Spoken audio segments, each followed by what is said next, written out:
More than 100,000 jobs in Virginia alone. Congressman Randy Forbes, Republican from Virginia, joining us now. Congressman, thank you for being here.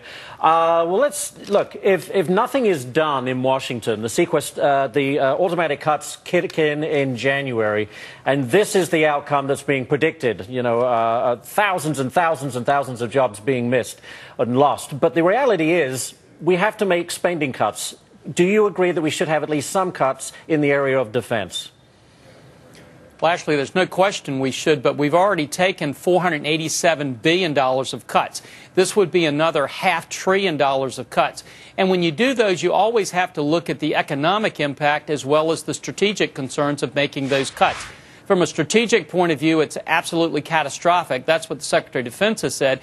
But economically, you're talking about the jobs in Virginia that could be over 100,000. But nationwide, we've had studies that suggest it'll be between 1.1 and 2.1 million jobs that are lost.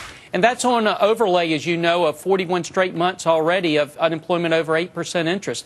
These defense cuts are being done in an arbitrary manner, and we need to put them on the table and do an analysis before we just take this knife and make these slashing cuts. But as Ashley mentioned, this sequestration is coming, and it seems like nothing is happening. So as you mentioned, 1.5 to 2 million jobs are on the line now. How do you get down there and convince these people that you work with day in, day out, that, you know what, the preamble to the Constitution says we're supposed to defend our country. We actually, this is what we're supposed to do. And yet we're looking to just dramatically cut it. How do you convince them otherwise?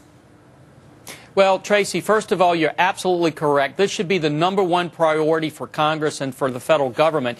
The House of Representatives actually has done something. We've passed a budget that would stop sequestration from taking place. We've passed that budget and we've sent it over to the Senate. But so far, the Senate Majority Leader has said he will do nothing to stop it, has refused to take any action at all, and the President has said he will do nothing to stop it.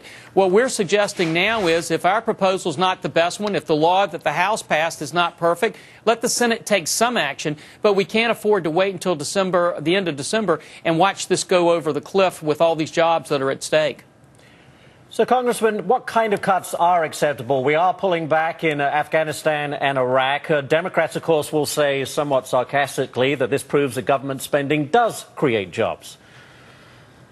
Well, first of all, Ashley, the Department of Defense is not in the job creation business, and we're not suggesting that the Department of Defense should be set up for the creation of jobs. What we're looking at is the national risk to the country. The Air Force says that they're on the ragged edge, and this will concern them as to whether or not we can maintain air superiority anymore. The Navy says it'll put them at the lowest number of ships that we've had in 100 years. We'll be outmanned in just 8 years by the Chinese and submarines in the Pacific, 78 to 32.